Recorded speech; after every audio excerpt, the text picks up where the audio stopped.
Good morning. It's Tuesday, September 17th. I'm Jasmine Anderson. Security preparations are underway a day before former President Donald Trump's Nassau Coliseum rally. It will be his first rally since his second apparent assassination attempt. Nassau County officials are vowing to keep Trump and his supporters safe tomorrow night. We will have aviation up in the air. Our mounted units will be on site.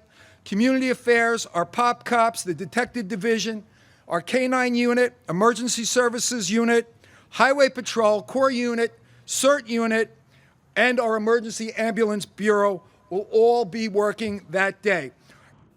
Officials are urging those attending the Uniondale rally to come early due to heavy traffic. Doors open at 3 p.m. with the event slated to begin at 7 o'clock.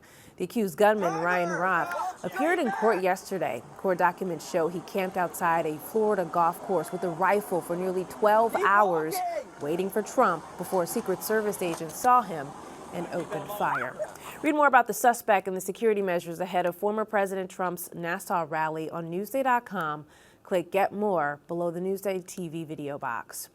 A grand jury has indicted the Huntington man accused of hiding a woman's body in a suitcase. Ryan Schroeder will be arraigned tomorrow for concealing a body and new federal drug charges.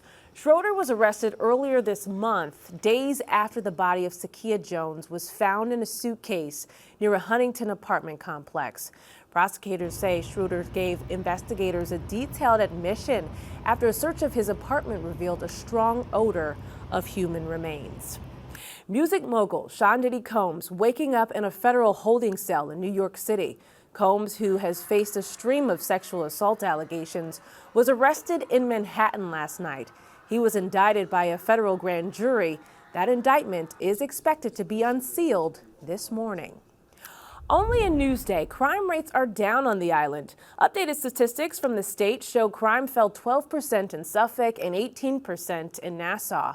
The numbers are from the first quarter of last year.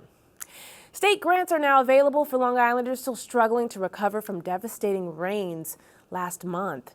Governor Hochul announced grants of up to $50,000 for families to help with emergency repairs. The money can be used for things like drywall, roofing, flooring, or mold remediation. You can apply through October 7th.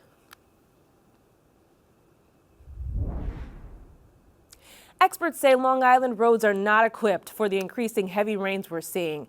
Alfonso Castillo has the story you'll see only in Newsday. Living on an island on the Atlantic coast, Nassau and Suffolk residents may be used to dealing with some flooding during storms. But there's no getting used to scenes like this one. Last month's rainstorms were so severe that they completely washed away this road here in Stony Brook Village. Experts say it is a testament to Long Island's infrastructure not being built to withstand the kind of severe weather we've been having, and the worst may be yet to come.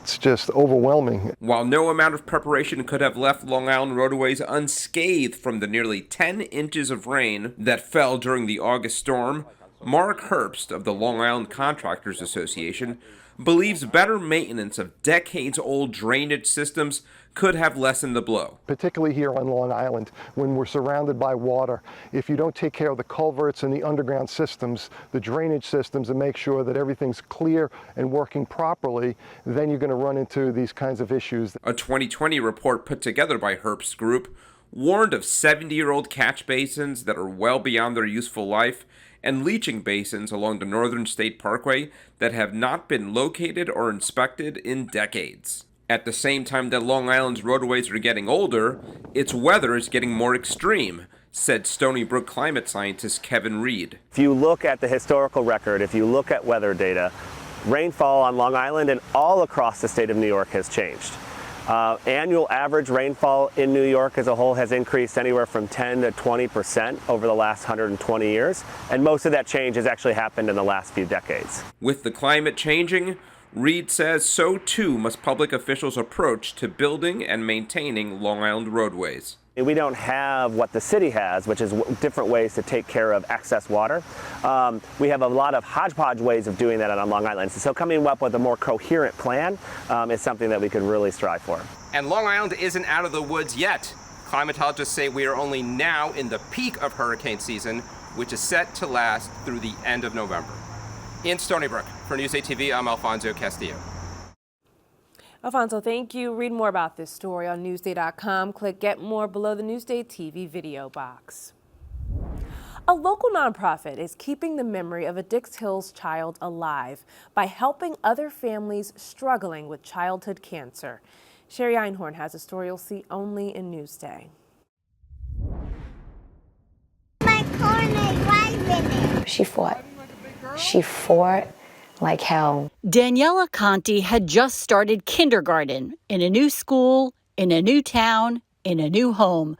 The little girl from Dix Hills bravely battled a rare and aggressive cancer that came back 4 times. That goes to show you what kind of tough cookie my daughter was. There were 4 grueling years of doctors, hospitals, procedures, treatments, and remission from the rhabdomyosarcoma. You're in a bubble and you're just surviving. You're in a bubble, you're up, you go. You tell them, yes, we're here, we'll do this, we'll do that. You just trust the doctors. They always had a plan. And you trust my daughter's life was in their hands. Daniela passed away in March 2020. You think to yourself and it's like, why? How? There are no explanations. I will never get those answers. A few months after Daniela's death, her family started a not-for-profit foundation in her memory. They raise money to help families struggling financially while their children are battling cancer. They also fund research into this rare cancer and drugs to treat it. During Childhood Cancer Awareness Month, 30 schools across Suffolk County are participating in the foundation's 2nd annual Going Gold Shoelace campaign, including me. We raised over $15,000 our first year. Just from the shoelaces? Just from the shoelaces. Wow. And that went to help over 30 families in the local community with mortgage, rent, transportation, childcare. Helping others. It's a mission Katia Conti says gives her daughter a voice. It's her. She's giving me the strength. I hear her in my head sometimes, and I hear her say, Mommy, go out there so that this doesn't have to happen to somebody else. I'm not tired. I'm Shari Einhorn for Newsday TV. Read more exclusive stories like this on Newsday.com. Click Get More below the Newsday TV video box.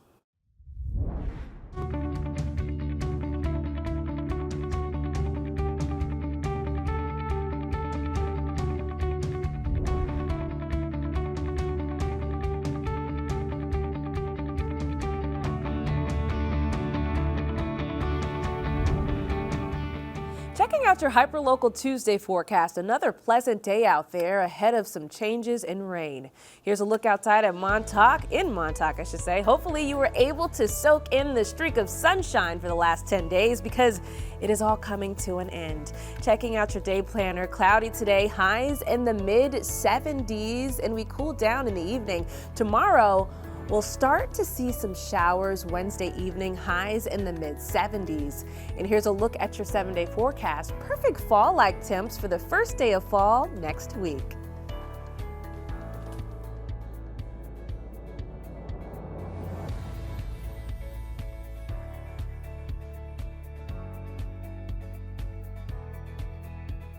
Long Island weather is brought to you by PTRC. I'm Jasmine Anderson. Thank you so much for watching.